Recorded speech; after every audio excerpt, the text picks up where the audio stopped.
keeping in mind that we just have been celebrating this week the Wiladat of the 11th Imam, Imam Hasan Askari alayhi salatu wasalam.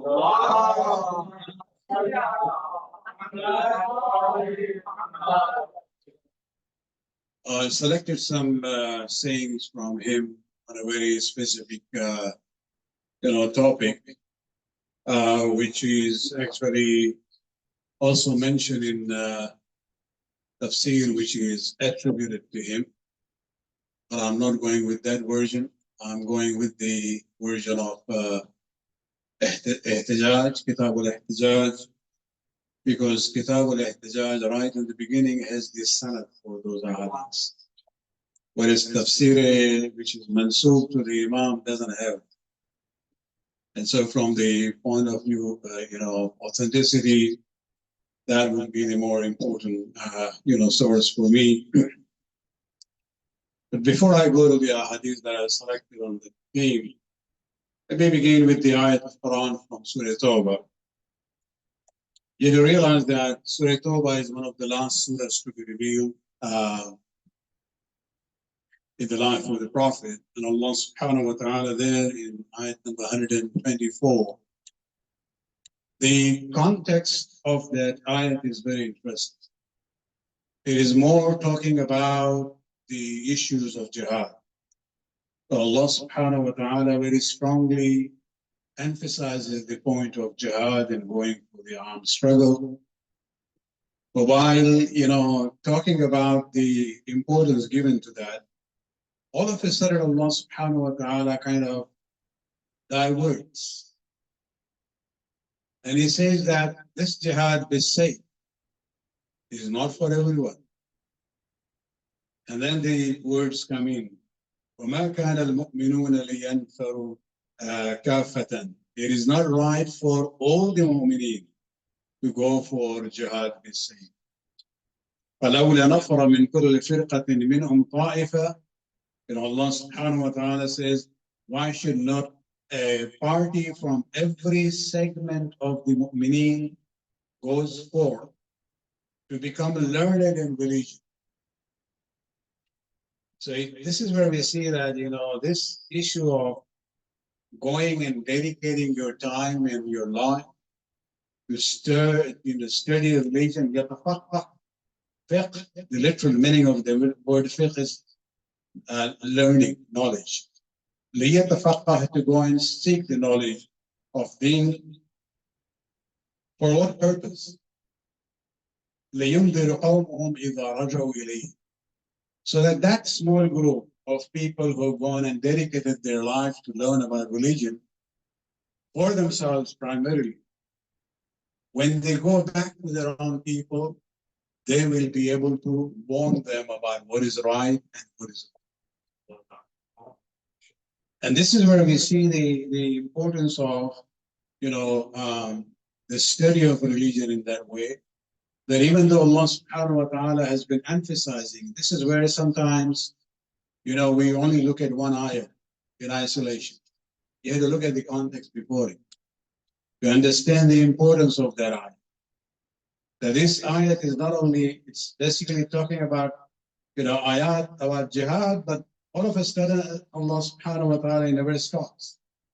He says, this is not for everyone. Some of you have to go and dedicate your life to study about religion. And then at the point which he makes, وَإِذَا رَجَعُوا إِلَيْهِمْ, when they go back to their people. So what we see is that the vision of Allah subhanahu wa ta'ala, لَعَلَّهُمْ يَحْضُرُونَ, so that those who are being warned, hopefully they will take the heed to the warnings given to them. In a way, we can say that Allah subhanahu wa ta'ala is dividing the religious community into two groups. There is a smaller group of the people who go and dedicate their life to become, learned in the matters of religion. And then there is a larger segment of the community who actually receive the teachings from that. This whole process of, dividing the people we can use different words here, but one reflection of that is what is known as ijtihad and taqleed.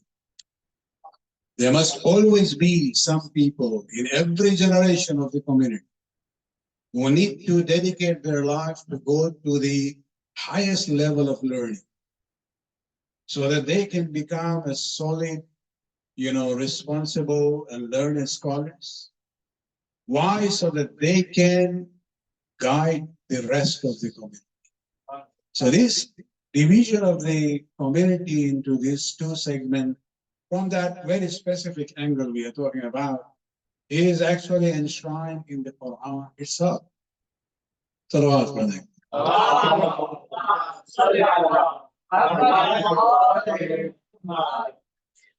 It becomes more relevant to us during the time of the Ghaib.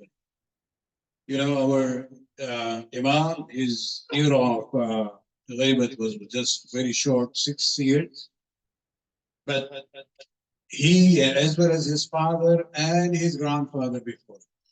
So from 9th Imam onwards, the emphasis was to prepare the community for that time of Ghaibat. And this is where I would like to, talk about this concept in the words of the 11th Imam. You see, we have a concept in our fiqh where we talk about the people who are known as yatim. Yatim means somebody who doesn't have a father or a mother or both.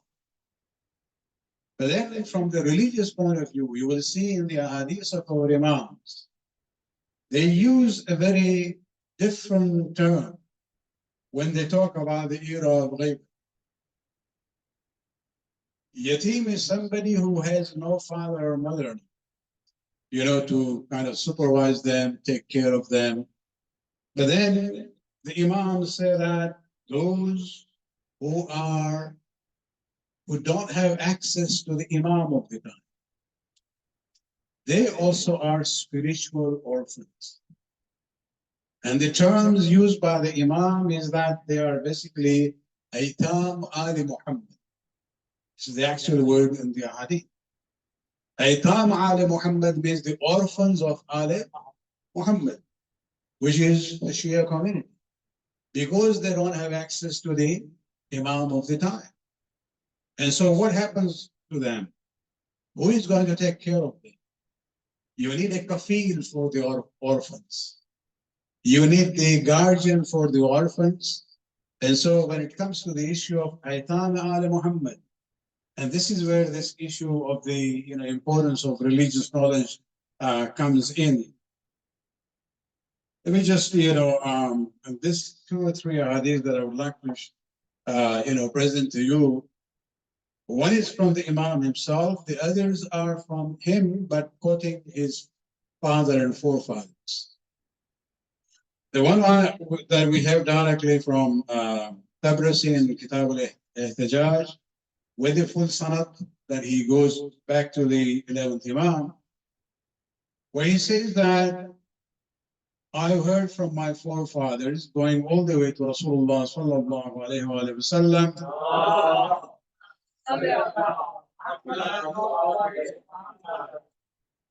عربي عبارة ليش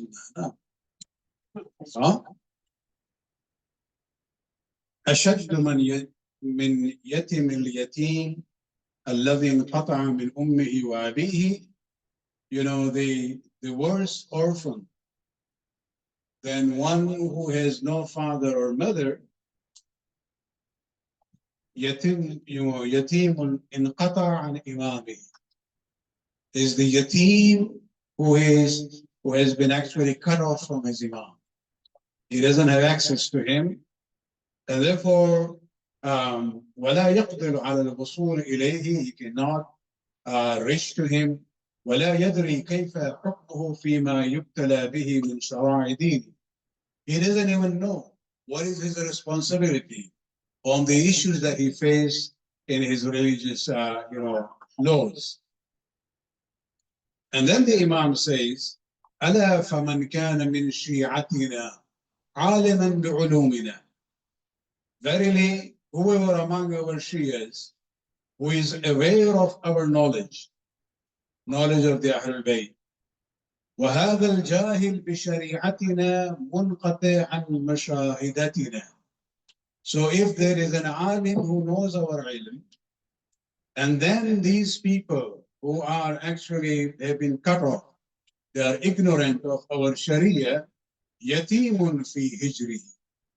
They are the orphans under his custody. ألا فمن هداه وأرشده وعلمه شريعتنا. Verily, whoever guides that yatim and shows him the way and teaches him our Sharia, كان معنا في الرفيق الأعلى. He will be with us on the day of judgment. Salawat.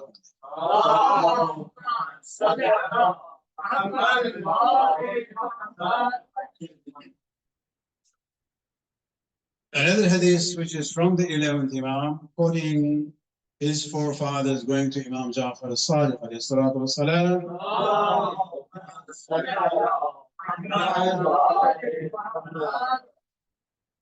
Where the Imam says, علماء شيعتنا مرابطون في الثغر الذي يلي إبليس وعفاريته. The scholars among our Shias are the guardians of the castle, which is targeted by Shaitan and his agents. يمنعونهم عن الخروج على ضعفاء شيعتنا. These ulama, they prevent the Shaitan and his agents from attacking the simple-minded among our Shias, referring to the Awamun Nas. And then he says, وعلى أن يتسلط عليهم إبليس وشيعته والنواصب. They basically prevent the Shaitan and his followers and the enemies, the Nasibis, from gaining control over the Shias. ألا فمن انتصب لذلك من شيعتنا كان أفضل ممن جاهد الروم والترك والخضر ألف مرة. Somebody who does this to protect our Shias, they are of a higher level or better than those who fought the non-Muslim nations, during those days, Romans or Turks, 1,000 times better than those mujahideen, because in this case, لأنه يدفع عن أديان محبين, they are actually defending the deen of those who love us. وذلك يدفع عن أبدانهم. They are basically defending them not physically but on a spiritual level. Salam.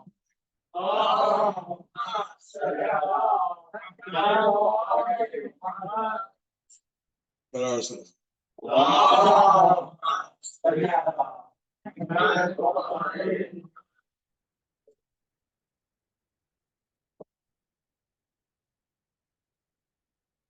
One more hadith, which is from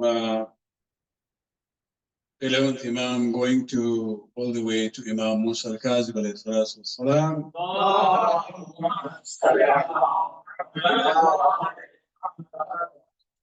Where he says, فقيه واحد ينقض يتيما من أيتامنا المنقطعين عنا وعن مشاهدتنا بتعليم ما هو محتاج إليه.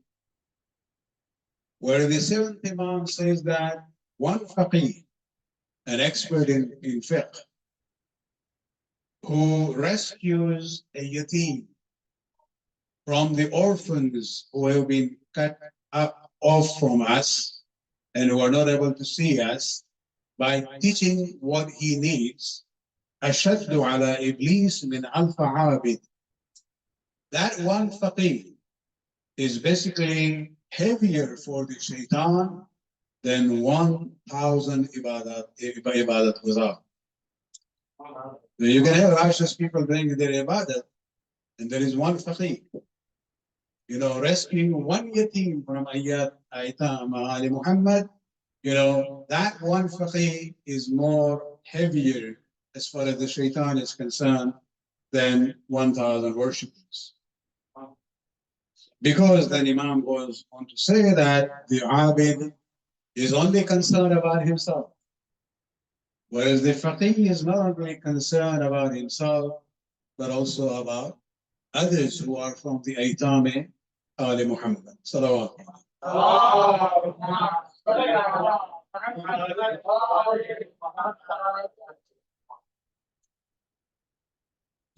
One more hadith before I go towards the end of it is from, again, Imam Hasan al-Askari alayhi salatu wassalam.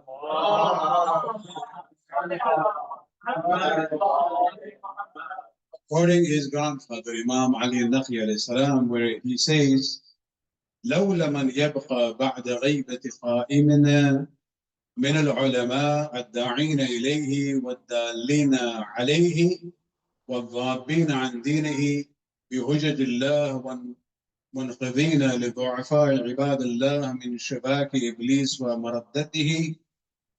He says, if it had not been during the time of the Ghaybat of the Qaim, Ajjar Allah Ta'ala Farj al-Sharif,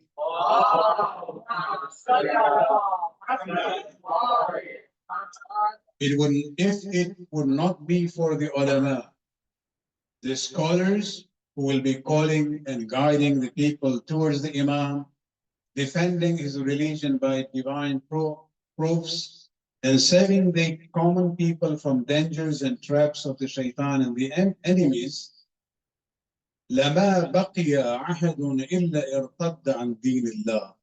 If it hadn't been for such ulama, there would be no one, but they would have become murtad.